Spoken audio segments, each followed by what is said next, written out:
going to Sealion show. And the bird show. So what you think? What you think so far? I think this is great. Huh?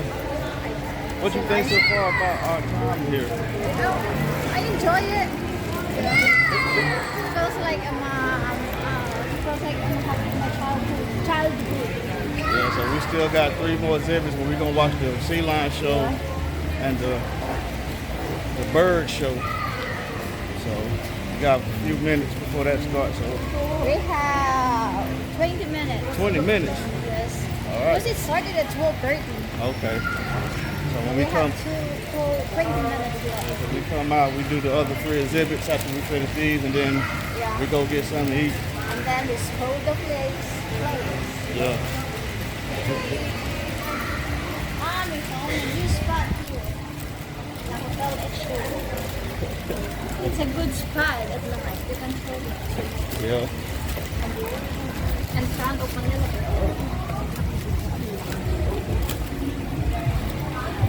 Oh, we're almost here.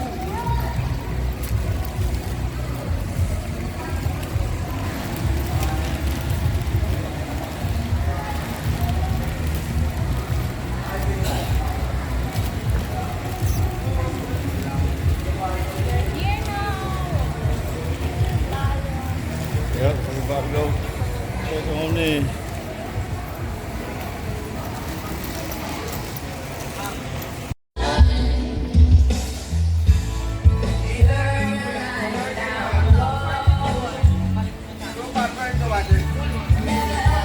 What you looking for? You want something?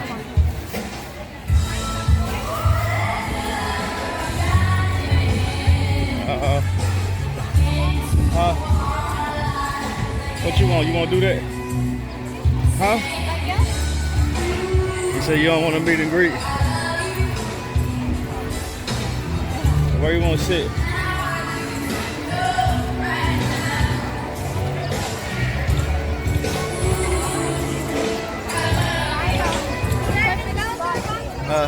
I think most people got down here. That's out in the sun right here.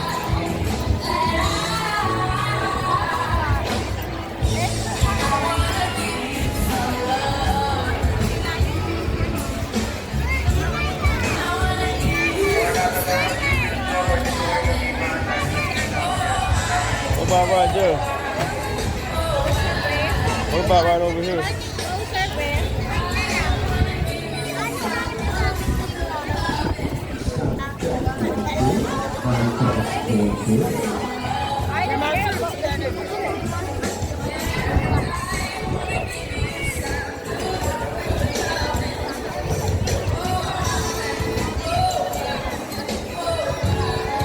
Where you want to be?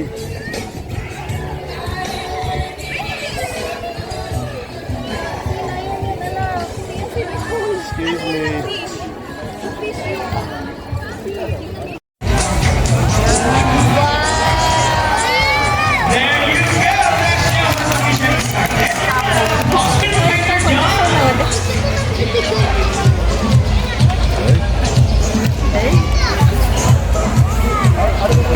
Welcome to Manila Ocean Park's All-Star Bird Show with me, Jenna Francis. Now, here's an object that I would like under one of these silver cups. Where do you want me to put this object? On your left, on your right, or here in the middle? Which side? Left, right, or middle? Alright, so let's put it right here.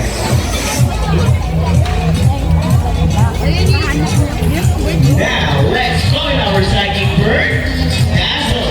Dazzle is our super. Not Basil. That's Basil.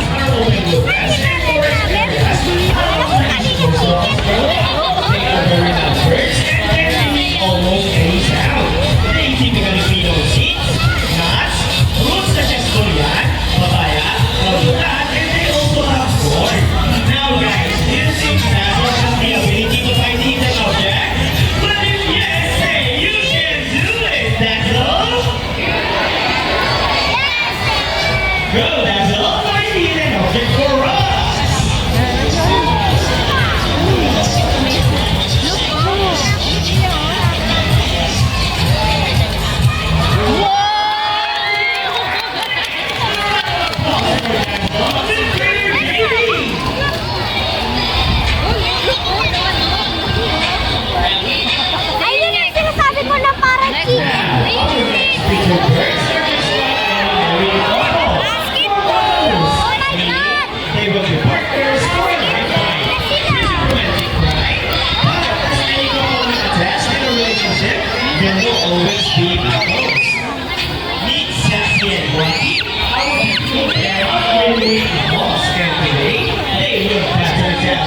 the best in basketball games. But before we start this battle, I will divide you guys into two groups. First the girls. All the girls will cheer for Sassy. Come on, girls, let me hear your cheer. Sassy. Very good. And how about the boys? All the boys will cheer for Rocky. Come on, boys, let me hear your cheer. Rocky. Rocky. Very well. So first ready, cheerleaders ready, set, go. Here comes the Rocky first of all. First Rocky, followed by Sassy, and then it's Rocky, and it's outside for the last ball. Rocky wins. AJ, what can you say about that? You guys lose this time. Hold it, we want another race. Oh, she wants another race, Finger Vince. Are you sure about that? Do you want Sassy to lose again? Well, this time I guarantee that Sassy will win. So what race do you have in mind? I'm thinking about the ring race. And what is a ring race? The first girl who can drop previously to the pole the fastest is the winner. And that is a ring race. So, a ring race it shall be. Remember guys, that boys already have 1 point. So girls, let's cheer it harder for Sassy to win this time. We'll get this again, and this time a ring race. Ready, set, go! Here comes the Rockies first race. First race, Rocky.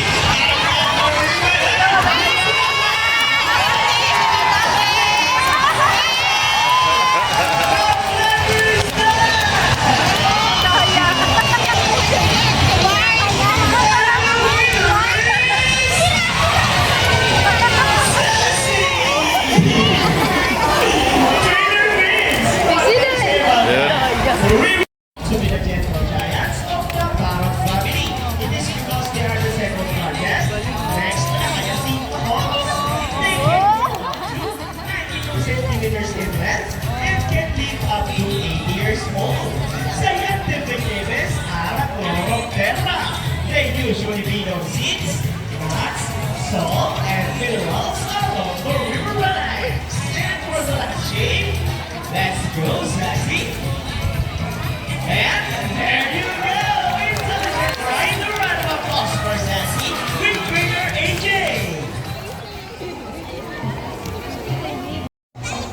Oh, he gets the first number correct. But how about the second number? We must not tell the answer yet. Let's see. Oh, I think Rocky's calculating. Alright. Rocky. Can you do it, Rocky? Oh, I think he knows the answer. And he gets the right. Plus that is equals to 18. A round of applause for Rocky with greater biz. This time, we need an adult volunteer with they are locally known as Lawi or Barnog in Visayas region. And as you can see, we have our homemade pictures!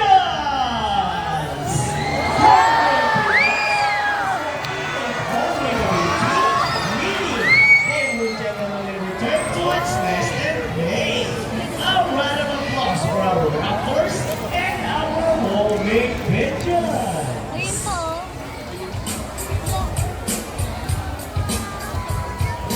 Here in Manila Ocean Park, we believe that there is hope. We only not try to take care of our friends in the sea, but also in land and air as well. Guys, who knows the 3 R's? It's reduce, reuse, and recycle. Very good. So here comes our lovely birds once again, and they will show us the proper waste disposal. Let's go, buddies!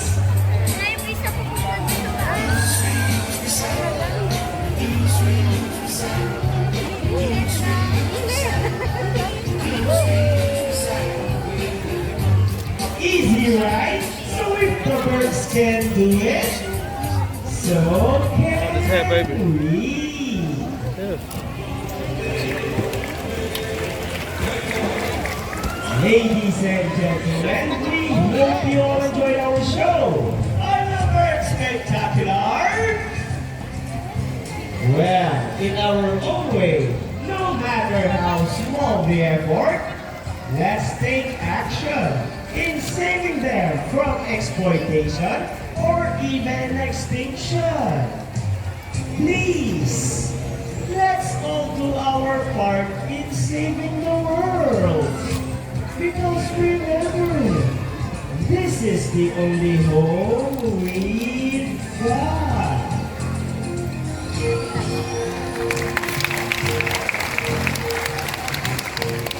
Now, let me present to you the birds and the trainers who made this show possible. Trainer Jean with Buddy. Trainer Vince with Rocky. Trainer Long with Sassy. Trainer JB with Shadow. Trainer AJ with Speed. Trainer Sean and Trainer Johnny with the Holding Pigeons. And once again, I am Trainer Francis. Thank you and goodbye. By the way, guys, please remain on your seat because we still have our Sealion show. Thank you.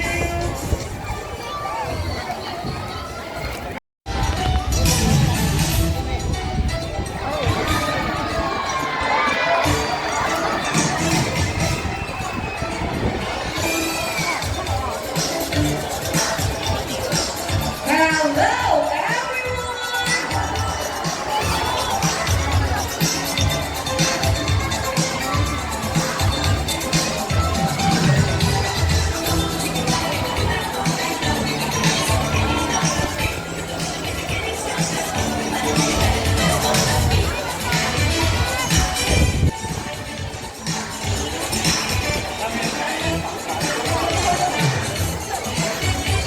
Wow, what a beautiful entrance!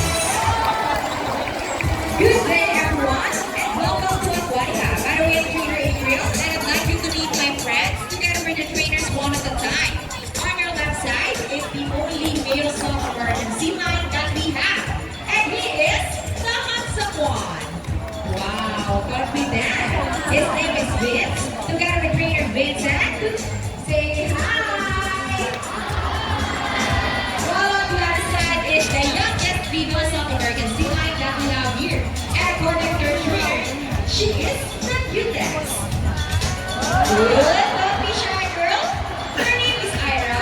Together with trainer JB, say hello. Now let's continue. So guys, do you have an idea why they're called feet or feather-footed marine mammals? An idea? Do they have feathers? Well, let's ask them. Hey guys, do you have feathers? The answer is no. It's actually because of their front flippers, which are shaped like a bird's wing. See those? The other pinnipeds may also be translated as wing-footed, since their flippers do look somewhat like wings. In fact, that's where you find underwater as they swim from place to place. Right, my friends? And you know, they're often mistaken as seals because they look very much alike. But some differences between a seal and a sea lion is the fact that they have bigger front flippers. And they can also turn their back flippers, something seals cannot do. As a result, they can walk upright while on land.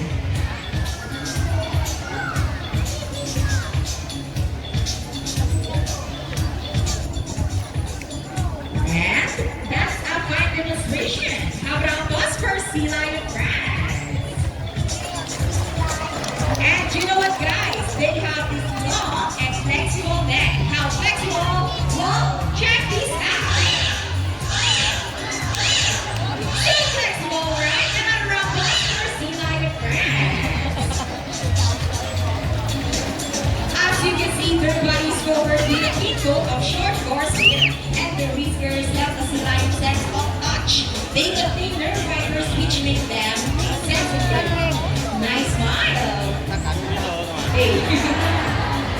They also use their resources to aid in navigation or to protect vibration from rain to water.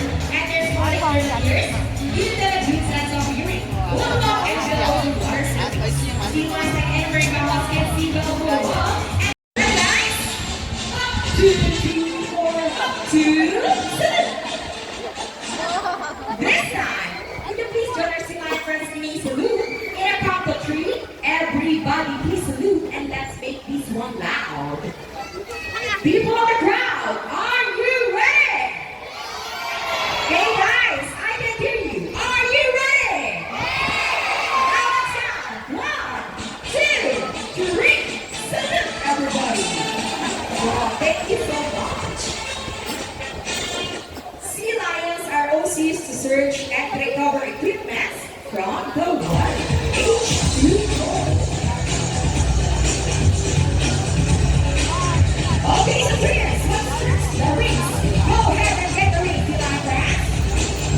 And they got it. Our ambassador Vincent and Ira. Wow, great job, guys. Nice, nice. And another one, we're asking for it.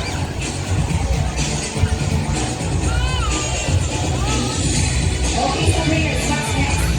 The ball. How do you think they get the ball? It's a ball. Let's go, alright. Try it again. Second.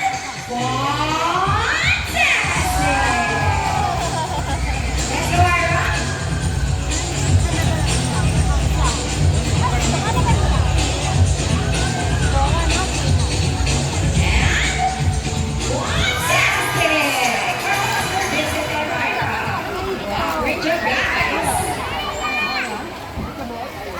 Now this time, would you want to see the next number from our Sealion friends?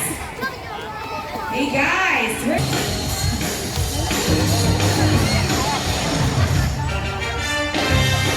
move it! Alright, put up your hands everybody! Let's go!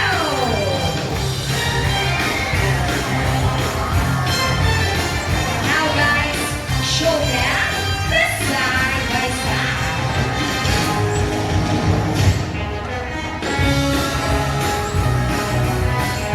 And the bluebird dancing. Let's go to the boy. And into the water. The wonderful lake. Twist and turn it. Wow, what a nice lifting. And around the world we go. Round and round. And for the finale, steady and let's go. Yeehaw! From the first line, that great dance number. Kiss. Wow, sweet. Thank you, Vincent.